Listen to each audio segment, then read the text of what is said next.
Good morning. Welcome to Debbie's Back Porch. We're in the garden today. It's September, and in our garden, things are dying down for the winter. I have beans that are drying for seed. The tomato plants are ready to come up. The garden is getting ready to go to sleep, except for the sweet potatoes. This is a beautiful bed of flowing green. It's going everywhere. Next year I'm going to give it more room. But if you have been with us watching our videos, you saw me create potato slips from sweet potatoes, repot the slips. You saw me bring the slips outside and plant. And I promised at that time that I would show you about harvesting and curing sweet potatoes. So here we are. We're going to start the process of harvesting sweet potatoes in September. Now figure that we planted early May and it is now mid-September. So you have to give yourself plenty of time for sweet potatoes. Okay, the first thing that we have to do, you could do this with some garden shears, you can do this with almost anything, is we have to get rid of some of this foliage. Fred's pulling up the foliage right now. We may end up with the clippers to cut some of it off, but we have to get that out of the way before we can get to the potatoes, and it's huge. A lot of people eat the sweet potato vines or the leaves of the sweet potato vines. We never have, but if you want to try it, they're edible. Down here. You have to be very careful in harvesting sweet potatoes because we want them to last a long time, and so we do it with our hands. If we were in a big farm, we couldn't do that, but we've just got a small plot here, and we don't want to scar them or break them at all. So let's see what we've got down in here and see if our wait was worth the while. Oh, let's see. There's one.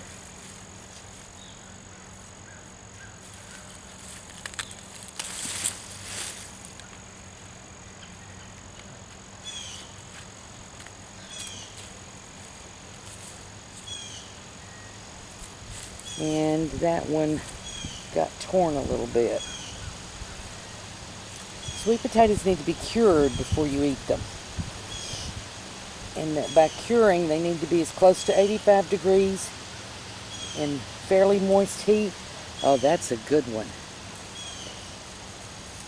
A fairly moist environment.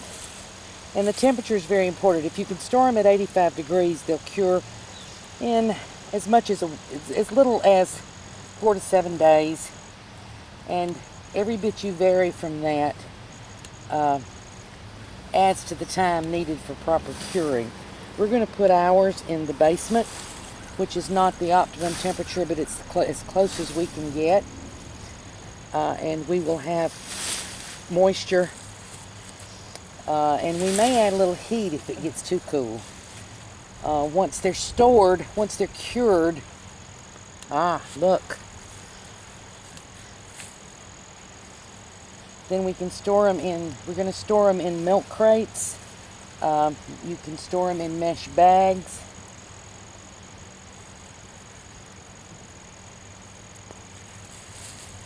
But if you'll see, and I think we've got the camera right here, if you'll see, these wounds won't heal. And these are not, this one is not good for storage. This one, I'll let it stay for long enough for the skin to start to heal, to cure, and then I'll wash it and we'll eat it soon. But they need the curing in order to concentrate their sugar.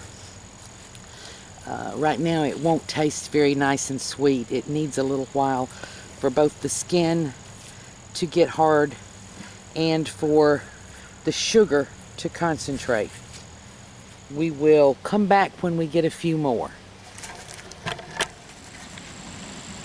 And speaking of creating your own environment, look what just came up when we were digging potatoes. I thought you might like to see him. Okay, we're done for now. If you'll look, we've just got sweet potatoes everywhere. We're going to leave them. It's a nice, fairly warm day. We're going to leave them on top of the dirt until tonight, and then we're going to put them in containers that get plenty of circulation. I've got some milk crates. We're going to handle them very carefully and then put them down in the basement. I'll have a fan running to circulate the air. Some of the scars from where we pulled them and broke them off the vine will heal. Some will not. We'll go through and take the ones that look like they're not going to store for a long period of time and cook those early.